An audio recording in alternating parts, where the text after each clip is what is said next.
പിതാവും പുത്രനും പരിശുദ്ധാത്മാവുമായ ത്രിയേക ദൈവത്തിൻ്റെ തിരുനാമത്തിന് എന്നേക്കും മഹത്വമുണ്ടായിരിക്കട്ടെ. ആമേൻ. കർത്താവിനാൽ ഏറ്റവും അനുഗ്രഹിക്കപ്പെട്ട പ്രിയ സഹോദരങ്ങളെ, വചനവിസ്മയം 33-ാമത്തെ എപ്പിസോഡിലേക്ക് ഏവർക്കും സ്വാഗതം. ഈ എപ്പിസോഡിൽ നാം ധ്യാന പഠന വിഷയമാക്കുന്നത് വിശുദ്ധ മർക്കോസിൻ്റെയും ലൂക്കായുടെയും യോഹന്നാൻ ശ്ലീഹായുടെയും വിശുദ്ധ പൗലോസിൻ്റെയും വീക്ഷണത്തിലെ യേശു മിശിഹായെക്കുറിച്ചാണ്. യേശുവിനെയും അവിടുത്തെ വ്യക്തിത്വത്തിൻ്റെ പ്രത്യേകതകളെയും യേശുവിന് നൽകപ്പെട്ട വിവിധ നാമങ്ങളിലൂടെ വിശുദ്ധ മർക്കോസ് അവതരിപ്പിക്കുന്നു. മർക്കോസ് 1:1 3 നാമങ്ങൾ ഒരുമിച്ച് ഉപയോഗിച്ചിരിക്കുന്നു: ദൈവപുത്രൻ, ക്രിസ്തു, യേശു. അതായത് മനുഷ്യരക്ഷയ്ക്കായി ദൈവം പരിശുദ്ധാത്മാവിനാൽ അഭിഷേകം ചെയ്ത് നമ്മുടെ പക്കലേക്ക് അയച്ച ദൈവപുത്രനാണ് യേശു. മർക്കോസ് 1:8 യേശുവിനെ പരിശുദ്ധാത്മാവിനാൽ സ്നാനം നൽകുന്നവനായി അവതരിപ്പിച്ചിരിക്കുന്നു. 1:24 പിശാച് യേശുവിനെ നസറായനായ യേശു എന്നും ദൈവത്തിൻ്റെ പരിശുദ്ധനെന്നും വിളിക്കുന്നു. മർക്കോസ് 1:21 മുതൽ 28 വരെയുള്ള വാക്യങ്ങളിൽ പിശാചു ബാധിതനെ സുഖപ്പെടുത്തുന്ന സംഭവത്തിലൂടെ യേശുവിനെ നമ്മെ പൈശാചിക ബന്ധനത്തിൽ നിന്ന് മോചിപ്പിച്ച് ദൈവഭരണത്തിൻ കീഴിലേക്ക് നയിക്കുന്നവനായി അവതരിപ്പിച്ചിരിക്കുന്നു. മർക്കോസ് 2:10 മുതൽ 17 വരെയുള്ള വാക്യങ്ങളിൽ യേശുവിനെ മനുഷ്യപുത്രനായും പാപങ്ങൾ ക്ഷമിക്കാൻ അധികാരമുള്ളവനായും പാപികളുടെ സ്നേഹിതനും പാപികളെ വിളിക്കാൻ വന്നവനുമായി അവതരിപ്പിച്ചിരിക്കുന്നു. മർക്കോസ് 2:20 മുതൽ 22 വരെയുള്ള വാക്യങ്ങളിൽ യേശുവിനെ മണവാളനായും പുതുവീഞ്ഞായും അവതരിപ്പിച്ചിരിക്കുന്നു. 2:28 യേശുവിനെ മനുഷ്യപുത്രനായും സാപത്തിൻ്റെയും കർത്താവായും അവതരിപ്പിച്ചിരിക്കുന്നു.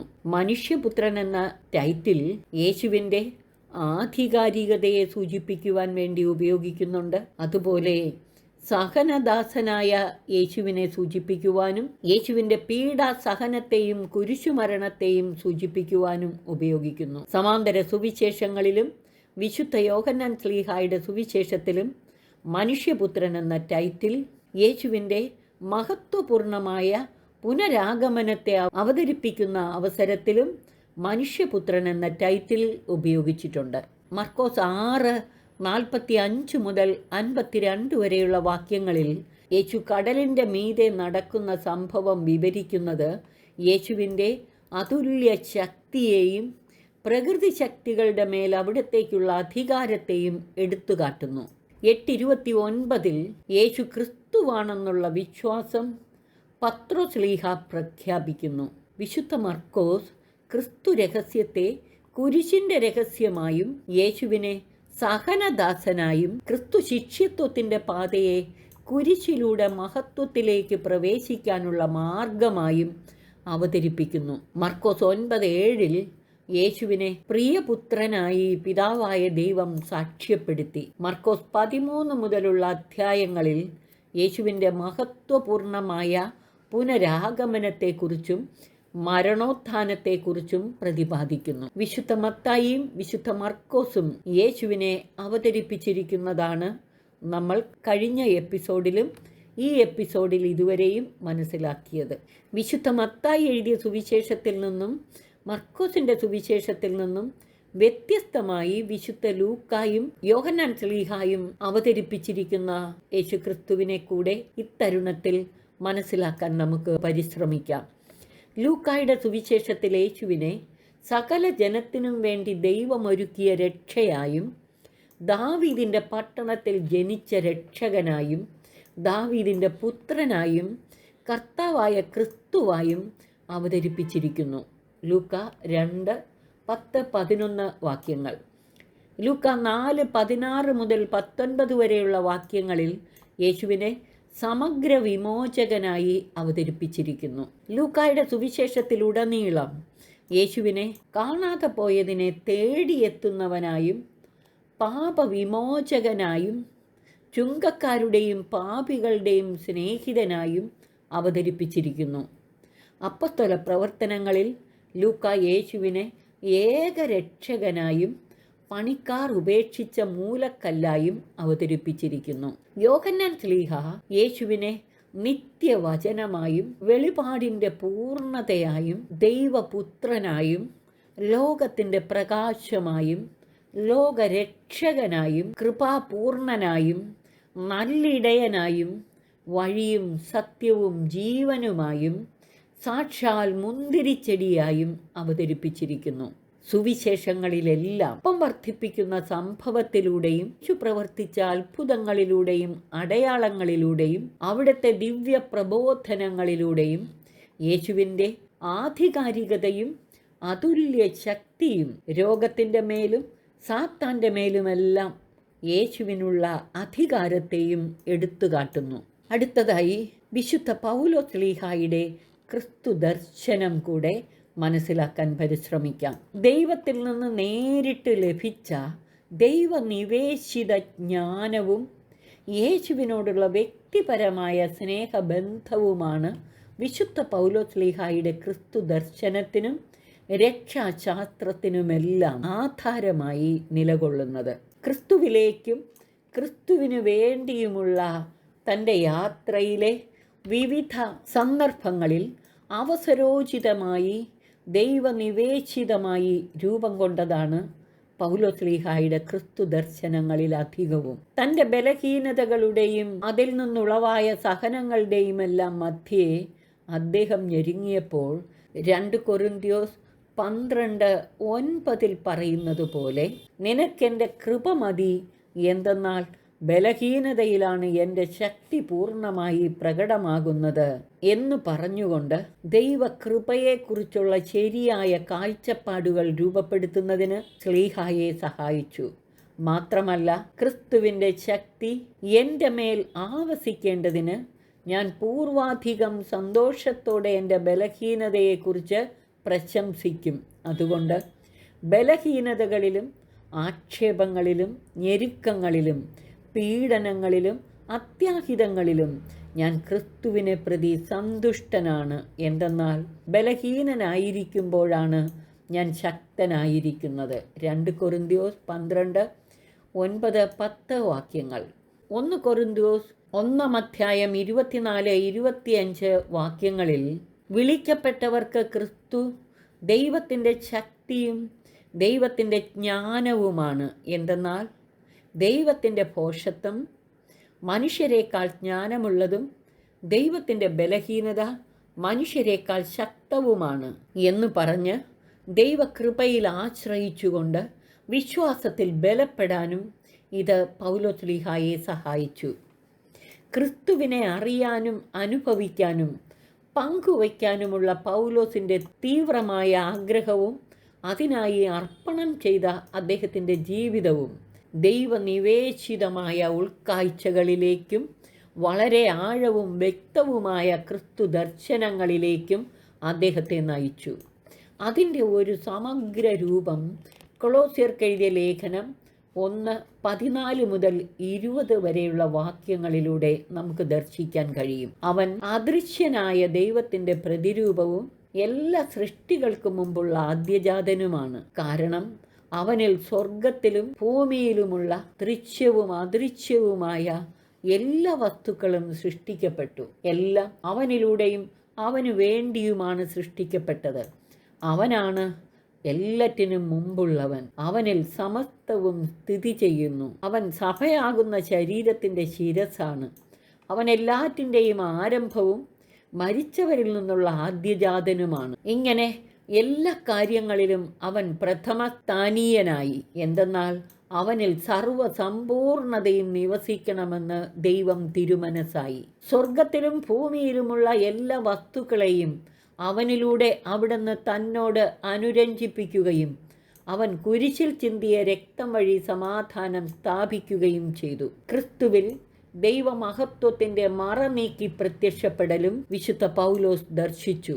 2 കൊരിന്ത്യർ 3:14-18 വരെയുള്ള വാക്യങ്ങളിൽ ശ്ലീഹ പറയുന്നു, അവർ പഴയ പ്രമാണം വായിക്കുമ്പോൾ അതേ മൂടുപടം ഇന്നും അവശേഷിക്കുന്നു. എന്തെന്നാൽ ക്രിസ്തുവിലൂടെ മാത്രമാണ് അത് നീക്കപ്പെടുന്നത്. അതെ, ഇന്നും മോശയുടെ ഗ്രന്ഥം വായിക്കുമ്പോഴെല്ലാം അവരുടെ മനസ്സിലൊരു മൂടുപടം കിടക്കുന്നുണ്ട്. എന്നാൽ ആരെങ്കിലും കർത്താവിലേക്ക് തിരിയുമ്പോൾ ആ മൂടുപടം നീക്കപ്പെടുന്നു. കർത്താവ് ആത്മാവാണ്. കർത്താവിൻ്റെ ആത്മാവുള്ളിടത്ത് സ്വാതന്ത്ര്യമുണ്ട്.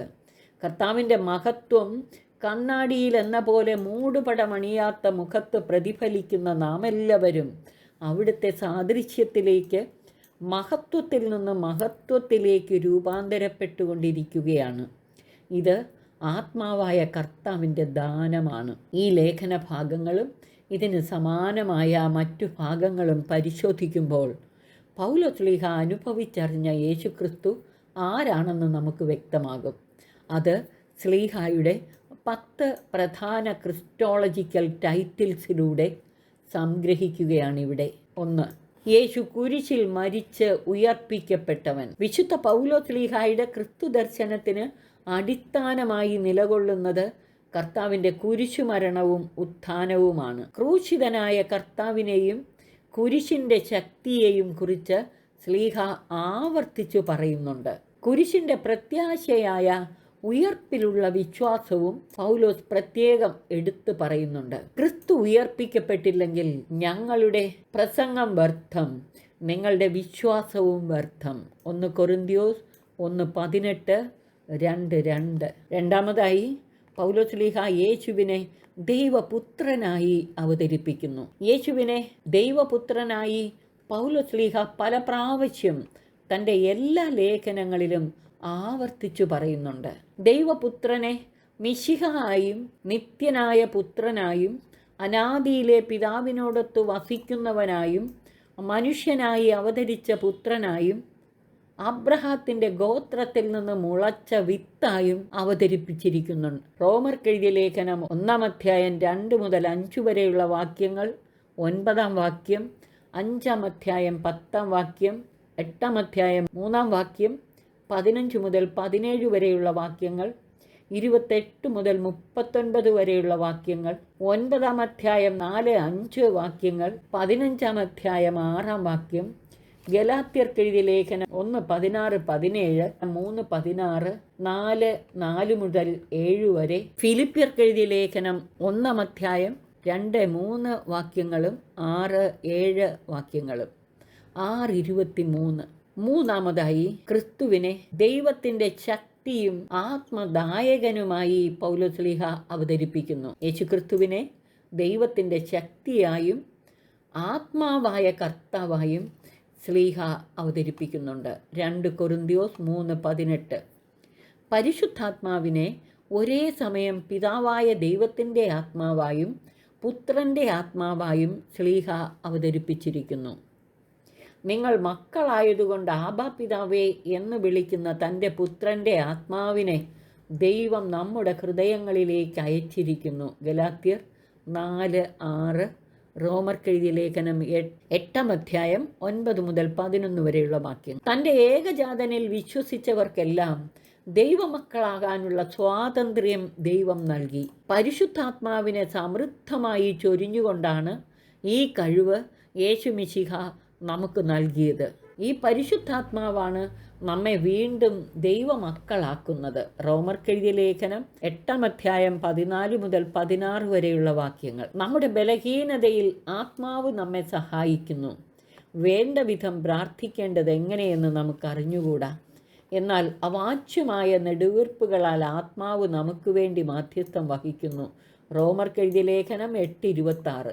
4. യേശുക്രിസ്തു കർത്താവാണ്, ലോർഡ്. വിശുദ്ധ പൗലോസ്ലീഹ യേശുക്രിസ്തുവിനെ അഭിസംബോധന ചെയ്യുന്നതിന് തൻ്റെ എല്ലാ ലേഖനങ്ങളിലും വളരെ ആവർത്തിച്ചുപയോഗിച്ചിരിക്കുന്ന ഒരു പദമാണ് കർത്താവ്, ലോർഡ്. ഇസ്രായേലിന് ദൈവം തന്നെ സ്വയം വെളിപ്പെടുത്തി കൊടുത്തത് കർത്താവ് എന്ന നാമത്തിലാണ്. പുറപ്പാട് 34:5-8 വരെയുള്ള വാക്യങ്ങൾ. ഇതിന് തത്തുല്യമായ ഹീബ്രു പദങ്ങളാണ് യാഹ്വേ, യാഹ്വേ, അദോനായി, മൈ ലോർഡ്. പഴയ നിയമത്തിൽ യഹോവയായ ദൈവത്തിന് നൽകിയ ഈ നാമം പൗലോസ്ലീഹ യേശുവിന് നൽകുകയാണ്. ദൈവത്തിൻ്റെ പരമാധികാരവും ഏക സത്യ ദൈവത്തിൻ്റെ അതുല്യമായ നാമവും സൂചിപ്പിക്കുന്ന ഒരു ക്രിസ്റ്റോളജിക്കൽ ടൈറ്റിലാണിത്. വിശുദ്ധ പൗലോസ് ഉത്ഥാനം ചെയ്ത യേശുവിനെയാണ് ലോർഡ് അഥവാ കർത്താവ് എന്ന പദത്തിലൂടെ അവതരിപ്പിച്ചിരിക്കുന്നത്. റോമർക്കെഴുതിയ ലേഖനം 14:9, ഫിലിപ്പിയർ 2:10, കൊളോസ്യർ 2:10, 1 കൊറിന്ത്യോസ് 11:3, 15:25, എഫേസ്യർക്കെഴുതിയ ലേഖനം 1:20. അഞ്ചാമതായി പൗലോസ് ശ്ലീഹ യേശുക്രിസ്തുവിനെ ദൈവം പൂർവ്വ പിതാക്കന്മാർക്ക് നൽകിയ വാഗ്ദാനങ്ങളുടെയും മോശയുടെ നിയമത്തിൻ്റെയും യഹൂദരുടെ പ്രതീക്ഷകളുടെയും എല്ലാം പൂർത്തീകരണമായും യഹൂദരുടെ പ്രത്യാശയായും യുഗങ്ങളുടെ പ്രതീക്ഷയായും ജനതകൾ ആരാധിക്കുകയും അന്വേഷിക്കുകയും ചെയ്യുന്ന അജ്ഞാത ദേവനായും ഒക്കെ ചിത്രീകരിച്ചിരിക്കുന്നു. അപ്പോസ്തല പ്രവർത്തനം 13:33, 17:23, റോമർക്കെഴുതിയ ലേഖനം 1:5-6 വാക്യങ്ങൾ. 6. യേശുക്രിസ്തുവിനെ പൗലോസ് ശ്ലീഹ നമ്മുടെ പക്കലേക്ക് അയക്കപ്പെട്ട രക്ഷയുടെ വചനം അഥവാ സുവിശേഷമായും അവതരിപ്പിച്ചിരിക്കുന്നു. അപ്പോസ്തല പ്രവർത്തനം 13:26, റോമർക്കെഴുതിയ ലേഖനം 1:9, 10, 8-9 വാക്യങ്ങൾ, 1 തെസ്സലോനി 2:13, 1 കൊറിന്ത്യോസ് 1:21, 15:1, ഗലാത്യർക്കെഴുതിയ ലേഖനം 1-ാം 6-7 വാക്യങ്ങൾ മുതലായവ.